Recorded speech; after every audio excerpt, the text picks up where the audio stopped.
One of the most iconic and easily recognizable weapons in the Fallout series, the 10mm pistol is a staple of almost every new character on almost every Fallout game. That's why today I wanted to ask if you can beat Fallout 4 with an unmodded 10mm pistol. I won't be allowing myself any upgrades today, as I think that'll make the run a lot more entertaining. Starting out, I skipped all the pre-war stuff because, let's be honest, it's extremely boring and none of you wanted to sit through that. So I started by immediately going to Concord so that I could clear out all the raiders for some easy experience points, and help Preston out in the Museum of Freedom since I would be siding with the Minutemen this run. The raiders didn't really put up much of a challenge, so I headed outside to continue killing the rest and clearing the area. While the raiders weren't a challenge themselves, what was a challenge was the Deathclaw. I was running very low on ammo at this point, and I actually had to resort to bashing the Deathclaw a little bit, but the claw did eventually fall.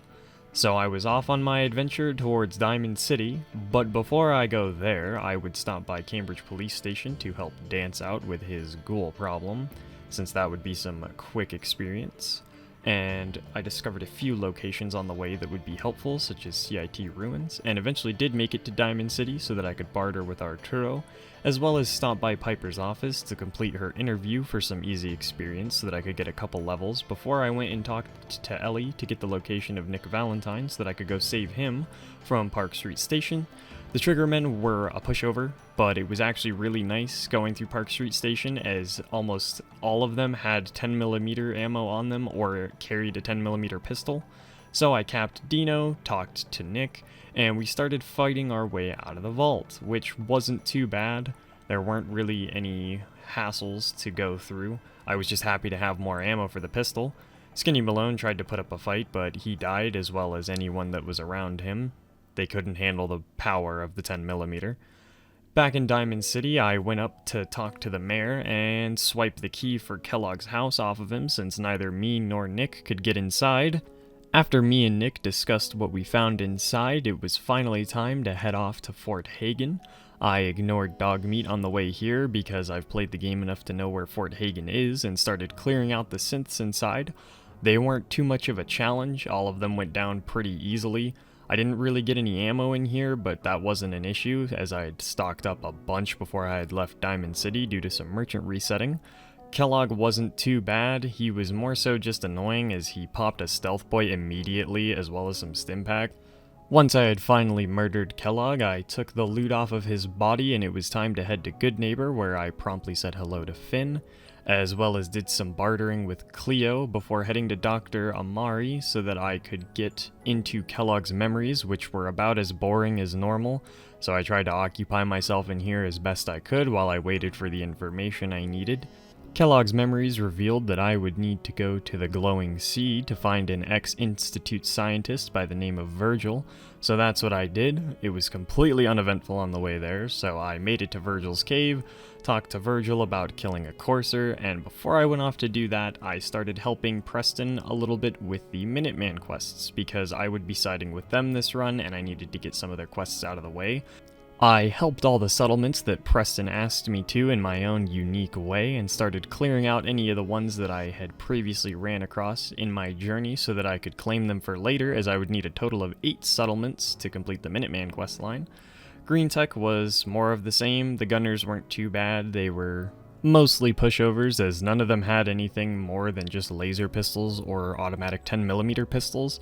But it was pretty nice that I could restock some ammo while I was here, as a lot of them carried 10mm ammo, just like the Triggermen. A combination of drugs and bullets made the Courser fight pretty easy, although it was somewhat annoying as he decided to spam stimpaks and heal for a lot of the fight, which wasted a little bit of ammo, but I killed him and then made sure that there were also completely no witnesses to know that I had taken illegal substances to kill the Courser. Then it was off to the Old North Church so that I could get the assistance of the railroad to help me decode the Courser chip. I totally didn't commit mass genocide while I was there and just decode the chip myself. I would never do something like that, never. Talked to Virgil to get the plans for the signal interceptor and took that back to Sturgis, who said that he could help me create it.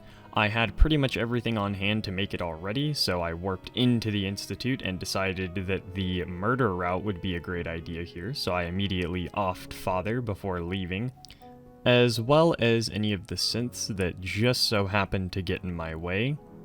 After leaving the Institute, it was time to assist some more settlements for Preston so that I could progress the Minuteman questline farther to finally take back the castle. The castle is one of the funnest quests in the game, in my opinion. I really enjoy this quest. The Mirelurks are somewhat annoying. The Queen is probably the most annoying part of this quest, but I actually really enjoy this quest. I think the location is just amazing. I love building in the castle and everything, so I usually go here and clear out this area regardless. Once that was over, it was time for some more boring settlement building stuff, and then I talked to Ronnie in order to proceed the Minuteman questline even farther, which next up was the defense of the castle. I did not expect this to drain me of supplies so much. There were a lot more synths than I was expecting, and I probably should have spent some more time building defenses, as this fight went longer, I was running dangerously low on supplies. I actually ended up completely running out of ammo before we had finished defending the castle, so I had to leave it up to mostly Preston and the boys, but I did succeed in defending the castle, and then it was time to take the fight to the Institute, but first, I needed to go get some more ammo and do some merchant resets as I was out of supplies completely. Talking to Sturgis, he said he found a way into the Institute, so I took his advice, and it was more of the same, just clearing out turrets, clearing out, whatever synths got in the way. I eventually got the boys into the Institute with us, and we took the fight to the synths, absolutely murdering anyone that got in our way, including the scientists, but mostly just synths. Preston and the boys helped me kill absolutely everyone standing in our path so that we could fight our way towards the reactor room, as Sturgis had given me a pulse charge that I was to attach to the reactor so that we could nuke the Institute. Once I'd made it to the reactor room, I planted the fusion pulse charge, Sturgis teleported us out of the Institute, I flipped a big red button, and the Institute went boom, and I proved that yes, you can beat Fallout 4 with only an unmodded 10mm pistol. This run was extremely fun, and I really look forward to doing something like this again. If you guys have any ideas, leave them in the comments below. I appreciate you for watching this video, and I hope you have a wonderful day.